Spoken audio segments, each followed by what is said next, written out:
The strings you cannot see. You think your choices are your own.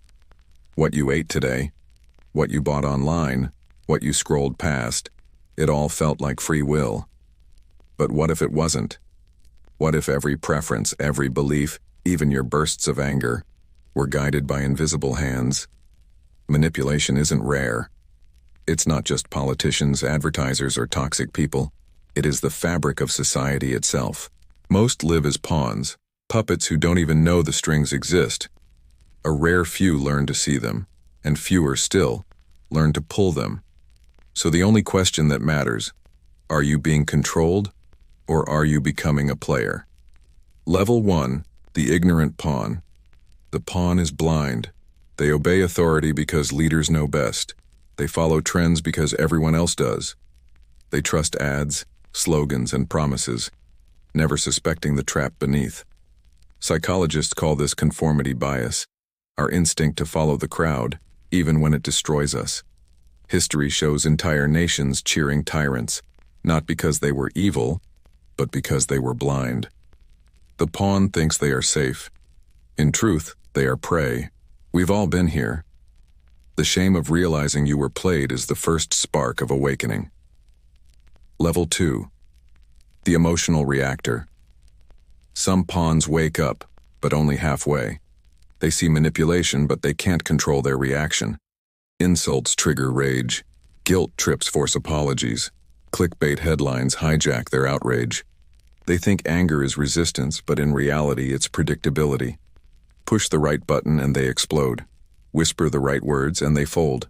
Psychologists call this emotional contagion, moods that spread like fire, disarming reason. Most people never rise above this stage.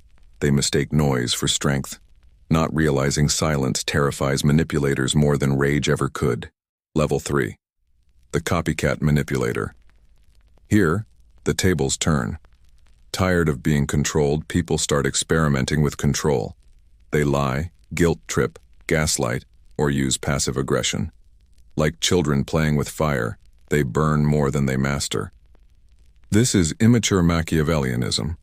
Crude tricks that win small battles but cost trust, loyalty, and reputation. The amateur liar. The obvious manipulative partner. Their patterns are transparent. Yes, they can harm, but they harm themselves most of all. And those who stop here remain trapped, mistaking cheap tricks for real power. Level 4, the strategic observer. The game changes here. Noise is replaced by silence, impulse by calculation. Instead of reacting, the observer studies. Smiles hiding insecurity, anger masking fear, pride covering desperation. This is theory of mind, stepping into another's perspective, predicting not just what they'll do, but why. Sun Tzu once said, "If you wait by the river long enough, the bodies of your enemies will float by." The observer understands. Invisibility is power. They no longer fight the strings, they watch the hands pulling them. Level 5. The psychological engineer. Now, manipulation becomes architecture. They don't force decisions. They design the environment so decisions feel natural. An advertiser places a $500 item next to a $200 one, so the second feels cheap. A politician doesn't. Ask yes or no, but option A or B, narrowing freedom without notice. This is priming and framing. They tilt the table so the ball rolls where they want. The engineer whispers to your desires, making you believe it was your choice all along. This level fascinates because here manipulation doesn't look like control. It looks like inevitability. Level 6. The invisible master. At this stage, manipulation becomes art. The invisible master doesn't argue. They control the narrative itself. They don't demand loyalty. They embody the ally, mentor, or savior, while quietly steering outcomes. Propagandists who redefined nations. Media moguls who made consumption feel like identity. Leaders who framed wars as liberation. By the time you suspect influence, it's already too late. They don't just pull strings, they weave the entire stage. Level 7. The architect of reality. This is the pinnacle. Manipulation so deep, it stops being manipulation. it becomes reality.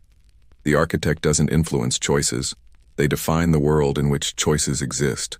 They craft religions, empires, ideologies, cultures.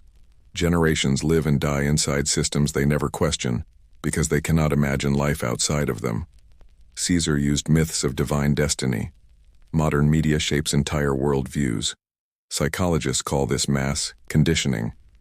Robert Greene would say, "Here manipulation becomes destiny.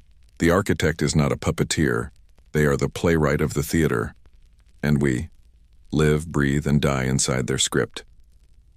Call to action. Cut the strings or hold them. Now you know the 7 levels, from blind pawns to architects who sculpt reality itself. The tragedy is not that manipulation exists. The tragedy is living as if it doesn't. Most will stay pawns. They'll nod, scroll, and return to their patterns. But a rare few will rise. Those who choose silence over noise, discipline over impulse, mastery over illusion. So ask yourself, are you the puppet, or are you learning to write the play? If you refuse to stay at the bottom, declare it now. Comment, "I cut the strings." Because the moment you say it is the first moment you take them in your own hands.